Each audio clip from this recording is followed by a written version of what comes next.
नमस्कार दोस्तों, आप सभी का बहुत बहुत स्वागत है मेरे YouTube चैनल पर। मेरा नाम है रवि। तो चलिए आज की वीडियो को हम शुरू करते हैं।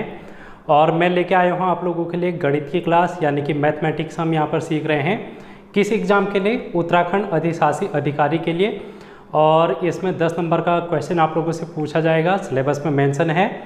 मेंशन आप लोगों को यहाँ पर किया गया है एक टॉपिक जो है सांख्यिकी, यानी कि स्टैटिक्स का टॉपिक। स्टैटिक्स आप लोगों से पूछी जाएगी और उसमें आंकड़ों का रिप्रेजेंटेशन किस प्रकार से किया जाएगा और उस पर आधारित क्वेश्चन यहाँ पर होने वाले हैं। तो आज हमारी ये सेकंड क्लास है। पहली क्लास हम लोगों ने इंट्रोडक्शन वाली देखी थी, उसमें कुछ क्वेश्चन देखे थे हम लोगों ने। अगर आप लोगों ने नहीं देखी होगी तो देख लेना। और उस क्लास में मैंने आप लोगों को कुछ क्वेश्चन भी दिए थे होमवर्क के लिए। होमवर्क के लिए मैंने PDF आप लोगों को दी थी टेलीग्राम चैनल पर। तो टेलीग्राम चैनल से आप लोग PDF डाउनलोड कर लेना। और हम यहाँ पर बात करेंगे NCERT की किताब से संबंधित जो भी सांख्यिकी के क्वेश्चन होते हैं और जो भी टॉपिक यहाँ पर आप लोगों को देखने को मिलेगा वो हमारा अभी शुरुआत के कुछ दिनों में जो हमारी 9th और 10th की NCERT है उस पर आधारित हमारा ये सीरीज रहने वाला है, लेक्चर रहने वाला है। तो आज हम बात करेंगे यहाँ पर आंकड़ों का आरेखीय निरूपण, यानी कि जिसको हम ग्राफिकल रिप्रेजेंटेशन बोलते हैं इंग्लिश में। ये जो टॉपिक है ये आपका क्लास 9th का चल रहा है अभी। क्लास 9th का 14th चैप्टर हम यहाँ पर कर रहे हैं। अगर आप लोग खुद भी पढ़ सकते हैं तो खुद पढ़ा करें, क्योंकि वहाँ पर चीज़ों को समझाया गया है और इसकी PDF मैंने टेलीग्राम चैनल पर दे दी है। बाकी अगर आप लोगों को समझ में नहीं आती हैं चीज़ें तो आप लोग यहाँ पर से भी हेल्प ले सकते हैं वीडियो देखकर। और तो ज़्यादा देरी ना करते हुए शुरू करते हैं। इसके अलावा यहाँ पर कंप्यूटर की क्लास आप लोगों को दी जा रही है। कंप्यूटर भी आप लोगों को देखनी है, RO और अधिशासी अधिकारी जितने भी एग्जाम हैं। और इसके अलावा करंट अफेयर आप लोगों के एग्जाम में बहुत ज़्यादा पूछी जाने वाली है। तो करंट अफेयर भी आप लोग इसी चैनल के माध्यम से देख सकते हैं। आप लोगों को कराई जा रही है 2023 जनवरी से आप लोगों को डायरेक्टली कराई जा रही है। प्लेलिस्ट बनी हुई है, आप लोग देख सकते हैं। इसके अलावा रीजनिंग की क्लास भी है RO के लिए, वो भी आप लोग देख सकते हैं। तो चलिए आंकड़ों का आरेखीय निरूपण हम यहाँ पर समझते हैं। तो आंकड़ों का आरेखीय निरूपण को हम 2-3 क्लास में करेंगे, क्योंकि इसके टाइप्स हैं। तो सबसे पहले हम इसके टाइप से देख लेते हैं कि जो आंकड़े हमारे पास दिए जाएंगे उनका निरूपण किस प्रकार से किया जाएगा, रिप्रेजेंटेशन किस प्रकार से किया जाएगा, यानी कि ग्राफिकल रिप्रेजेंटेशन हम यहाँ पर देखने वाले हैं। ग्राफ आप लोगों ने देखा होगा बचपन में, आप लोगों ने क्लास 9th 10th में पढ़ा ही है ग्राफ। ये X एक्सिस होता है जो कि पॉजिटिव होता है। अगर हम इस तरफ आएंगे तो ये नेगेटिव X एक्सिस है और ये पॉजिटिव Y एक्सिस, और अगर हम नीचे को आएंगे तो माइनस Y एक्सिस। तो ये तो है ग्राफ।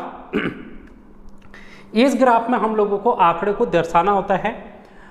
दिखाया क्या होगा, अगर आप लोगों का क्वेश्चन होगा तो आंकड़ों का यहाँ पर आप लोगों को ग्राफ दिया रहेगा। इस ग्राफ को आपको समझना पड़ेगा और समझने के बाद क्वेश्चन जो दिए रहेंगे उनका आंसर करना पड़ेगा। तो इसमें हम यहाँ पर देखते हैं ये होता है मूल बिंदु, ठीक है, मूल बिंदु होता है। इस X एक्सिस में आप लोगों को कुछ आंकड़े दिए रहेंगे और Y एक्सिस में भी। तो ये जो आंकड़े हमारे रिप्रेजेंट होंगे वो इस प्रकार से होंगे। यहाँ पर नेगेटिव एक्सिस का कोई काम नहीं है। काम होता है जब नेगेटिव में कुछ आंकड़े होंगे तब हम उनको दिखाएंगे, लेकिन अभी हम बेसिक से सीख रहे हैं। तो आप लोग इसको देखें कि X एक्सिस है, एक Y एक्सिस है। इसमें आंकड़ों का रिप्रेजेंटेशन किस प्रकार से किया जा सकता है इसके बारे में हम यहाँ पर देख रहे हैं। तो इसमें आंकड़ों का रिप्रेजेंटेशन सबसे पहले आप लोग अगर देखेंगे तो रेखा चित्र के रूप में देखने को मिलेगा। सबसे पहले रेखा चित्र आपको देखने को मिलेगा। रेखा चित्र को हम यहाँ पर बोलते हैं लाइन ग्राफ। इसको हम क्या बोलते हैं? लाइन ग्राफ, लाइन डायग्राम भी बोल सकते हैं, लाइन ग्राफ भी बोल सकते हैं। उसके बाद हम यहाँ पर देखते हैं दंड आलेख। दंड आलेख इसको हम बोलते हैं बार डायग्राम, बार डायग्राम। तीसरा हम देख सकते हैं यहाँ पर आयत चित्र, आयत चित्र। और चौथा हम यहाँ पर देखते हैं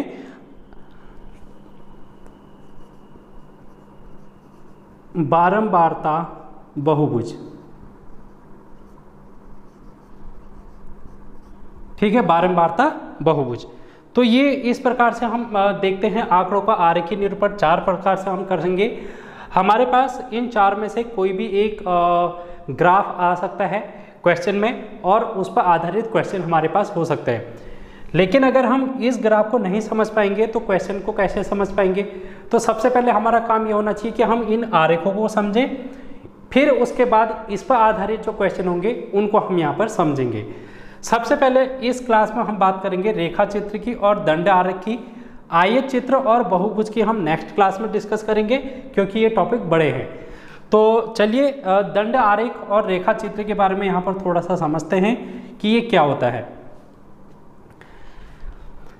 जैसे मैं एक एग्जाम्पल के माध्यम से इसको समझाने की कोशिश करूँगा। आपके पास आंकड़े दे रखे हैं, जैसे फसल है आपकी, फसल, ठीक है दोस्तों। जैसे एक फसल है, तिलहन की फसल है, दलहन की फसल है, गेहूं, चावल, ये 4 फसलें हैं। 4 फसल आप लोगों को दी गई हैं और ये 4 फसलों का उत्पादन भी आप लोगों को दे रखा है, उत्पादन, ठीक है, उत्पादन दे रखा है और उत्पादन का वर्ष भी आप लोगों को पता है। उत्पादन का वर्ष क्या है? 2023। 2023 में कितना उत्पादन हुआ है? तो हम यहाँ पर अगर देखें क्विंटल में, अगर तिलहन का उत्पादन देखेंगे 100 क्विंटल, दलहन का उत्पादन अगर हम देखेंगे 150 क्विंटल और गेहूं का उत्पादन अगर हम देखें 200 क्विंटल और चावल का उत्पादन हम देखेंगे 250 क्विंटल। ये क्विंटल में आंकड़े आपके सामने हैं। अब इन आंकड़ों को यहाँ पर आपको इस ग्राफ में दिखाया गया होगा। कैसे दिखाया गया होगा? यहाँ पर आप लोगों को एक्स एक्सिस में फसल दी होगी, यहाँ पर आप लोगों को फसल दी होगी और फसल में इस तरीके से सबसे पहले तिलहन, उसके बाद दलहन, उसके बाद गेहूं और चावल। एक्स एक्सिस में आप लोगों को क्या दे दी? फसल दे दी। अब वाई एक्सिस में यहाँ पर क्या दे दिया? यहाँ पर दे दिया हमको उत्पादन। ये वाई एक्सिस है, इसमें हमको क्या दे दिया? उत्पादन। और उत्पादन किस प्रकार से दे रखा है? ये देखो 50, 100, 150, 200, 250 और उत्पादन यहाँ पर आपको लिखा होगा क्विंटल में, इस प्रकार से। अब इसमें आरेख चित्र अगर हम देखेंगे, सबसे पहले रेखा चित्र को समझ लेते हैं और फिर दंड आरेख को भी समझ लेंगे। तो रेखा चित्र में क्या होता है? एक सिंपल सी लाइन होती है, ये लाइन ग्राफ है। इसको इस तरीके से दिखाया गया होगा। तिलहन का उत्पादन हम यहाँ पर देख पा रहे हैं 100 है, तो 100 में इस प्रकार से तिलहन। दलहन का आप लोगों को यहाँ पर देखने को मिल रहा है 150, तो दलहन 150 हो गया। अगर हम देखेंगे गेहूं का 200 में, तो ये आप देख पा रहे हैं, और फिर चावल का हो गया 250। इस तरीके से आपको ये आंकड़े दिए रहेंगे, समझ गए? तो ये तो हो गया लाइन ग्राफ। इसको लाइन ग्राफ में यहाँ पर रिप्रेजेंट किया गया है।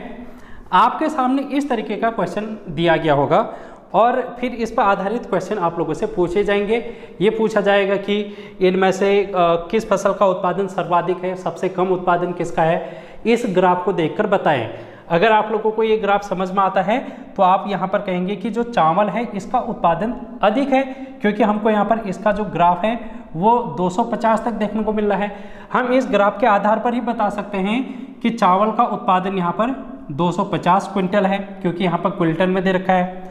तिलहन का उत्पादन यहाँ पर 100 क्विंटल है, दलहन का उत्पादन 150 क्विंटल है और गेहूं का 200। कहाँ से पता चला? ये हमको जो वाई एक्सिस है इसमें हमको जो क्विंटल में आंकड़े दे रखे हैं वहाँ से पता चला। इसी पर आधारित हमको क्वेश्चन पूछे जाएंगे, हम क्वेश्चन को भी डिस्कस करेंगे, क्योंकि अभी फिलहाल हम ये समझ रहे हैं कि आलेख किस प्रकार से होता है और उस आलेख को आप लोगों को समझना कैसे है। क्वेश्चन तो हम बाद में कर लेंगे। इसी प्रकार अगर दंड आरेख आपके सामने आ गया तो दंड आरेख को हम 2 भागों में डिवाइड कर देते हैं। एक होता है एक दिशा वाला, एक दिशा, और दूसरा होता है दो दिशा, द्विदिशीय भी बोलते हैं, द्विदिशीय या फिर दो दिशा, टू डायरेक्शनल, इसको वन डायरेक्शनल बोलते हैं, और इसको हम टू डायरेक्शनल बोलेंगे। ठीक है, तो ये आपको पता होना चाहिए कि इसको हम दो तरीके से दिखा सकते हैं। अब इन्हीं आंकड़ों को हम कैसे दिखाएंगे, यहाँ पर देखो तिलहन के अगर आंकड़े हमको दिखाने हैं 100 क्विंटल, तो हम इसको एक मोटी सी लाइन इस तरीके से बना देंगे, वही है, लेकिन इसको रिप्रेजेंट करने का तरीका अलग है। इसको हमने एक इस प्रकार से, ये इसका रिप्रेजेंट करने का तरीका है। दंड आलेख में ये देखो इस तरीके से हम इसको दिखा देंगे। तो ये दंड आलेख हो गया, इसमें जो ये पट्टी होती है वो हर एक समान होगी और इनके बीच का गैप भी समान होगा। ये इसमें थोड़ा सा ध्यान रखने वाली बातें होती हैं। ठीक है, बाकी वही चीज़ है, दोनों का तरीका एक ही होगा करने का, आप लोगों को इसमें ज़्यादा कंफ्यूज होना नहीं है। ये तो हो गया वन डायरेक्शनल, जो कि एक ही दिशा में है, ऊपर की ओर। यहाँ पर आप देख रहे हैं एक्स एक्सिस में, ये वाई एक्सिस में पॉजिटिव डायरेक्शन में है। लेकिन अगर हम दो दिशा की बात करेंगे तो ये इस प्रकार से आंकड़े बनेंगे। इसमें दो दिशा में आंकड़े आपको इस तरीके से दिखाई देंगे, जैसे ये इस तरीके से, ये एक्स एक्सिस हो गया, ये पॉजिटिव वाई एक्सिस, ये नेगेटिव वाई एक्सिस। अगर किसी जनसंख्या जब वृद्धि दर हम दिखाते हैं और वृद्धि दर नकारात्मक हो रही होगी, क्योंकि कभी ना कभी पॉजिटिव यहाँ पर हमको देखने को मिलेगा वृद्धि, कभी हमको किसी वर्ष नेगेटिव में भी देखने को मिलेगा, तब हम इसमें इस तरीके से अगर देखें, यहाँ पर हमारा पॉजिटिव हो रहा है, अगर हम नीचे को करेंगे इस तरीके से आपके सामने कहीं पर आ गया, तो इसका मतलब क्या है, जो आपकी वृद्धि हो रही है किसी भी चीज़ की वो नकारात्मक हो रही है। ठीक है, तो ये आप लोगों को थोड़ा सा ध्यान में रखना है। जैसे यहाँ पर आप देख सकते हैं, मैं कुछ वर्षों के नाम लिख रहा हूँ। 2011 के आंकड़े हैं ये, और ये 1991 के आंकड़े हैं। यहाँ पर हम देख लेते हैं 1981 के आंकड़े, फिर 1971 के आंकड़े जनसंख्या के। अब 1981 में क्या हो रखा है, इस तरीके से आप देख पा रहे हैं, और 1971 में ये। अब इसका मतलब क्या है, हमको स्पष्ट तरीके से समझ में आ गया है कि जनसंख्या के आंकड़े यहाँ पर दिए गए हैं। यहाँ पर आप लोगों को लिखा रहेगा वर्ष, और यहाँ पर आपको लिखा रहेगा जनसंख्या। जनसंख्या पॉजिटिव धनात्मक, यहाँ वृद्धि दर हो रही है 5%, 10%, 15%, 20%। इसी प्रकार यहाँ पर नकारात्मक वृद्धि दर -5%, -10%, -15% यहाँ पर, इस तरीके से। अब आपके सामने ये पूरा सही तरीके से समझ में आपको आ जाएगा। यहाँ पर से अगर आपके सामने इस तरीके का ग्राफ दिया रहेगा तो आप क्या समझे, यहाँ पर से जनसंख्या के आंकड़े हैं और ये जनसंख्या के आंकड़े वृद्धि दिखा रहे हैं। जनसंख्या वृद्धि दर यहाँ पर आप लोगों को दिखाई गई है, और ऊपर को तो प्लस में हो गई 5%, 10%, 15, 20%। अगर हम नीचे को देखेंगे तो यहाँ पर नकारात्मक वृद्धि दर हो रही है, जनसंख्या की वृद्धि घटी है यहाँ पर। तो आप लोगों से पूछा जाएगा किस वर्ष में जनसंख्या की वृद्धि दर नकारात्मक सर्वाधिक रही है, तो आप इन आंकड़ों को देख के बता सकते हैं। अगर आप लोगों से पॉजिटिव डायरेक्शन में पूछा जाएगा तो वृद्धि दर, तो आप इस आंकड़ों को बता सकते हैं। तो इस तरीके से आपके सामने ये रिप्रेजेंट करने का तरीका है। हम अभी क्वेश्चन में नहीं आए हैं, हम अभी सिर्फ आलेख को समझ रहे हैं। जो डायग्राम है वो किस प्रकार से होता है, उसका रिप्रेजेंट किस प्रकार से किया जाता है, हम इसको समझ रहे हैं। अब हम यहाँ पर इस पर आधारित कुछ क्वेश्चन करेंगे। तो अब हम सीधे चलते हैं अपने क्वेश्चन में। एक क्वेश्चन मैं आप लोगों को करा देता हूँ। अब देखो आपके सामने मैंने एक क्वेश्चन लिखा है, और इस क्वेश्चन को समझते हैं। इस पर आधारित किस प्रकार से क्वेश्चन हमारे सामने आएंगे उनको भी हम यहाँ पर समझ लेते हैं। ये एक आंकड़ा आपको दिया है, आप यहाँ पर देख पा रहे हैं। ये कैसा आंकड़ा है, ग्राफ कौन सा है, ये किस प्रकार का आलेख है। ये अभी हम लोगों ने देखा इस प्रकार का आलेख दंड आरेख होता है। तो ये क्या है, दंड आरेख है, बार डायग्राम है। ये क्या है, एक प्रकार का बार डायग्राम है। तो लिखना नहीं है, क्या कर लेते, क्योंकि हमको वहाँ पर बताना थोड़ी है कि ये कौन सा डायग्राम है। फिलहाल आप समझ गए होंगे कि डायग्राम कौन सा है, बार डायग्राम है।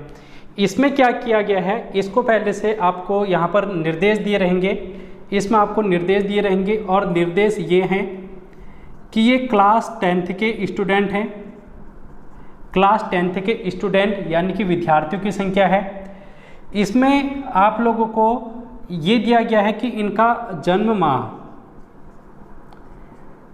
कौन सा, कितने व्यक्ति किस महीने में उनका जन्म हो रखा है। जैसे जनवरी माह में कितने व्यक्ति बच्चों का जन्म हो रखा है, फरवरी, मार्च, अप्रैल, इस तरीके से किस महीने कितने विद्यार्थियों का जन्म हुआ है इसके बारे में आंकड़े यहाँ पर दिए गए हैं। जैसे एग्जाम्पल जनवरी माह की अगर हम बात करेंगे तो जनवरी माह में कितने विद्यार्थियों की जन्म हो रखा है, तो आप यहाँ पर देखेंगे जनवरी ये है और महीने यहाँ पर विद्यार्थियों की संख्या कहाँ पर जा रही है, ये आप देखेंगे इस तरीके से, तो ये ग्राफ में 3 पर जा रही है, यानी कि यहाँ पर कितने विद्यार्थियों का जन्म हो रखा है, 3 विद्यार्थियों का। तो जनवरी माह में 3 विद्यार्थियों का जन्म हुआ है। इसी प्रकार अगर हम फरवरी देखें तो फरवरी में 4 बच्चों का जन्म हो रखा है। मार्च में आप यहाँ पर अगर इसको इस तरीके से देखेंगे तो यहाँ पर 2 बच्चों का, फिर अप्रैल में भी 2 बच्चों का। मई में अगर आप देखेंगे तो यहाँ पर 5 बच्चों का जन्म हो रखा है। जून में 1 विद्यार्थी का जन्म, जुलाई में 3 विद्यार्थियों का जन्म, अगस्त में आप यहाँ पर इस प्रकार से देखेंगे आंकड़ों को तो ये 6 विद्यार्थियों का जन्म यहाँ पर हो रखा है। सितंबर में अगर हम देखें दोस्तों तो यहाँ पर 3 विद्यार्थियों का जन्म हो रखा है। अक्टूबर की बात करेंगे तो 4, नवंबर की 4, दिसंबर की 4।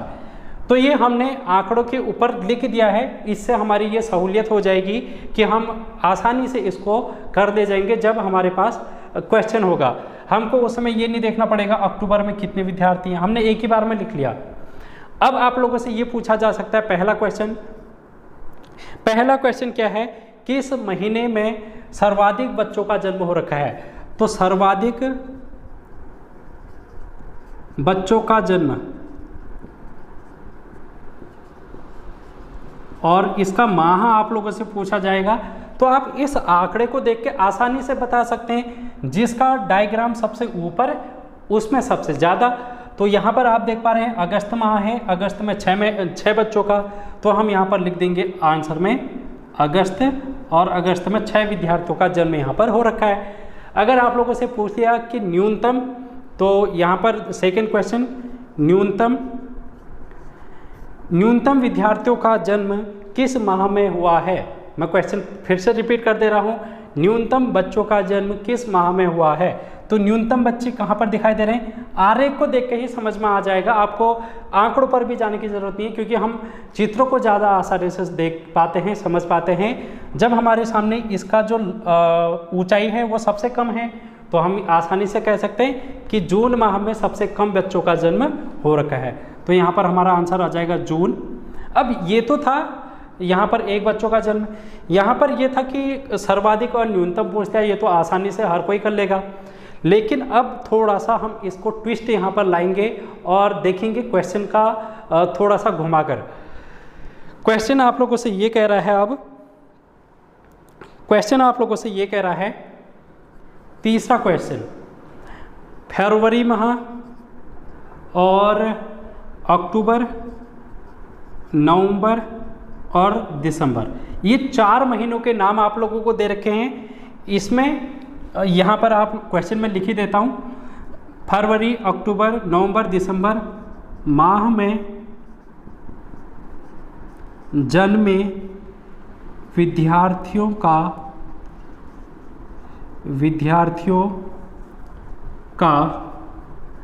औसत क्या है, औसत क्या है। तो ये क्वेश्चन आपके सामने है। इस प्रकार से क्वेश्चन का लेवल में और बढ़ाऊंगा जब धीरे धीरे करके हम सीखेंगे चीज़ों को।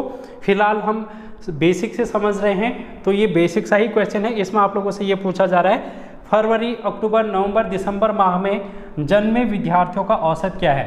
तो सबसे पहले तो हमको ये पता होना चाहिए फरवरी माह में कितने विद्यार्थियों का जन्म हो रखा है। तो आप यहाँ पर देखेंगे 4 विद्यार्थियों का। अक्टूबर में देखेंगे तो अक्टूबर में भी 4, नवंबर में भी 4 और दिसंबर में भी 4, हर कहीं जगह 4 ही बच्चों का जन्म हो रखा है। अब 4 बच्चों का जन्म हर किसी माह में हो रखा है, यहाँ पर आप देख पा रहे हैं। हमको क्या बताना है, औसत बताना है। अब इसके लिए हमको औसत आना बहुत अनिवार्य है। तो अगर आप लोगों को औसत पता है, औसत, तब आप इसका आंसर आसानी से कर सकते हैं। औसत यानी कि एवरेज, एवरेज हमको निकालना है। तो एवरेज किस प्रकार से निकालते हैं, हमारे पास जितने भी आंकड़े होते हैं उन सभी आंकड़ों को हम जोड़ देते हैं। हमारे पास कितने महीने के आंकड़े हैं, 4 महीने के आंकड़े, तो हम 4 के 4 महीने के आंकड़ों को जोड़ देंगे, जोड़ दिया, और अपॉन करेंगे, इसमें भाग कर देंगे कुल कितने महीने हैं। तो यहाँ पर आप देख पा रहे हैं 1 2 3 4, कितने महीने हैं, 4। हमने क्या किया, फिर से समझ लो। औसत में हमने जितने भी आंकड़े हमारे पास थे, कितने महीने के आंकड़े थे, 4 महीने के, और उन आंकड़ों को हमने जोड़ा। तो सबसे पहले हम लोगों ने उन आंकड़ों को जोड़ा और उसमें भाग दे दिया कितने महीने हैं। तो कुल प्रेक्षणों की संख्या यहाँ पर कितनी आ गई, 4 आ गई। तो यहाँ पर आप देख पा रहे हैं 4 हैं, और अगर आप इसको हल करेंगे 4 चौक 16 अपॉन 4, और यहाँ पर आपका आंसर आ जाएगा 4। तो ये इसका औसत क्या आ गया, 4 आ गया। ठीक है। और आप इसको बिना ऐड करके, भाग करके भी इसको कर सकते थे। कैसे, जब भी आपके सामने समान अंक दिए होंगे, जैसे 4 4 4 4, और आप लोगों के सामने आंकड़े दिए गए हैं और आपसे ये पूछा जाएगा कि इसका औसत क्या है। देखो यहाँ पर 1 2 3 4, 4 4 इनके क्या है, मान है। विद्यार्थियों की संख्या हर महीने में 4 है, और कुल महीनों की संख्या भी 4 है। तो इस प्रकार के क्वेश्चन का जो आंसर होता है वही संख्या होती है जिसका हम औसत निकाल रहे होते हैं। हम जब औसत को बारीकी से समझेंगे नेक्स्ट क्लासों में, तब इसको और डिटेल में समझेंगे। फिलहाल आप लोग इसको इस तरीके से देखें कि औसत किस प्रकार से निकालते हैं। हमने जितने भी महीने थे उनके जो विद्यार्थियों की संख्या थी जोड़ी, अपॉन में महीने कितने हैं, 4 महीने, और फिर भाग करके उसका आंसर निकाला। तो ये इस प्रकार के क्वेश्चन आप लोगों से पूछे जा सकते हैं। अब आप लोगों से और किस प्रकार से क्वेश्चन इसमें बन सकते हैं, एक क्वेश्चन और करते हैं इसी में, थोड़ा सा घुमा के।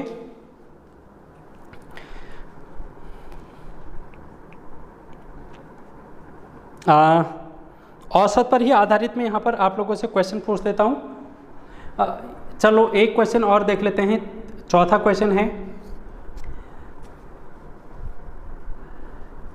आप लोगों से इस प्रकार से भी क्वेश्चन पूछा जा सकता है कि न्यूनतम माह में जन्मे विद्यार्थियों की संख्या और अधिकतम माह में जन्मे विद्यार्थियों की संख्या का अंतर क्या है। तो आप लोग इसको यहाँ पर देखेंगे, अधिक बच्चों का जन्म किस महीने में हो रखा है, अगस्त में। यहाँ पर कितने विद्यार्थी हैं, 6, और न्यूनतम अंक 1 कहाँ पर, जून में। तो इसका अंतर आप लोगों से पूछ रहा है तो 5। तो इस प्रकार से भी आप लोगों से पूछा जा सकता है कि अधिकतम और न्यूनतम का डिफरेंस कितना है। अधिकतम 6, न्यूनतम 1, तो इनका अंतर क्या है, तो 6 - 1 5। इस प्रकार से भी आपसे पूछा जा सकता है। अब एक क्वेश्चन और मैं आप लोगों को यहाँ पर पूछ रहा हूँ कि प्रथम 6 माह में जन्मे विद्यार्थियों का औसत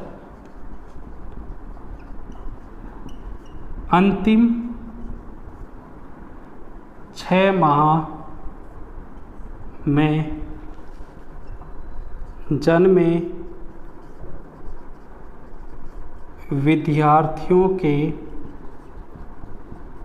औसत से कितना कम है। ये देखो थोड़ा सा क्वेश्चन को घुमा दिया है। क्वेश्चन क्या कह दिया, प्रथम 6 माह में जन्मे विद्यार्थियों का औसत अंतिम 6 माह में जन्मे विद्यार्थियों के औसत से कितना कम है।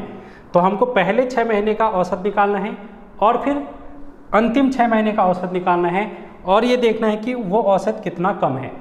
तो पहले 6 महीने का औसत अगर हम देखेंगे तो यहाँ पर आप देख पा रहे हैं 6 महीने में 1 2 3 4 5 6 जून तक का औसत पहले हमने निकालना है। पहले 6 महीने का जन्म का औसत, तो आप यहाँ पर देख पा रहे होंगे 3 4 2 2 5 और 1, इन सभी को जोड़ देंगे। हम यहीं पर कर रहे हैं। अब आप लोग इसको थोड़ा सा फास्ट करने की कोशिश करेंगे, आंकड़ों को देखकर ही। यहीं पर आप आंसर करेंगे कैसे, क्या करना है हमने औसत में, पहले 6 महीने का औसत निकालना है, तो हम क्या कर देंगे, सबको जोड़ देंगे। 3 4 7, 7 में 2 जोड़ा 9, 9 2 11, 11 और 5 16, 16 में 1 जोड़ा 17, तो ये कितना आ गया 17, ऊपर का योग 17 आ गया। अब हम क्या कर देते हैं, भाग करते हैं किससे, कुल कितने महीने हैं, 1 2 3 4 5 6, 6 महीने हैं, तो 17/6 हमारे यहाँ पर आ जाएगा। कितना आ जाएगा दोस्तों, 17/6, 3 4 7, 3 4 7, 7 2 9, 9 2 11, 11 और 5 16 और 1 17, ठीक है। तो ये 17/6 आ जाएगा। आप इसको इस तरीके से कर सकते हैं।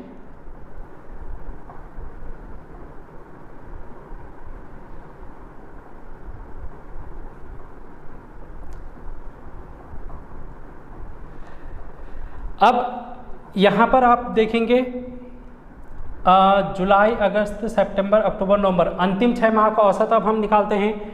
तो आप यहाँ पर देखेंगे 3 और 6 9, 9 3 12, 12 और 4 16, 16 और 4 16 और 4 20, 20 और 4 24, तो ये कितना हो गया 24 हो गया। और 24/6 हम यहाँ पर कर देंगे। तो 24/6 कितना होता है, तो हम 6 चौक 24, इसका औसत तो आ गया 4। यहाँ पर 3 और 4 7, 7 2 9, 9 2 11, 11 और 1 12, 12 और 5 17, ठीक है 17/6। तो 17/6 अगर हम निकालेंगे तो 6 3 12 और 5 0, 6 8 48, तो 3.8 के आसपास इसका मान आ जाएगा। 3.8 के आसपास इसका क्या आ जाएगा, मान आ जाएगा। सॉरी 2.8,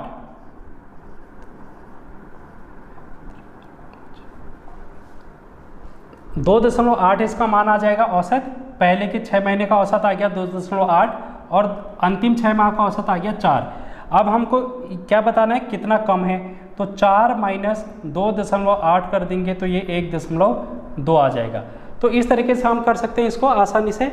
आई होप क्लियर हो चुका होगा। तो इस तरीके के क्वेश्चन आपके एग्जाम में बनेंगे, आपको करना पड़ेगा।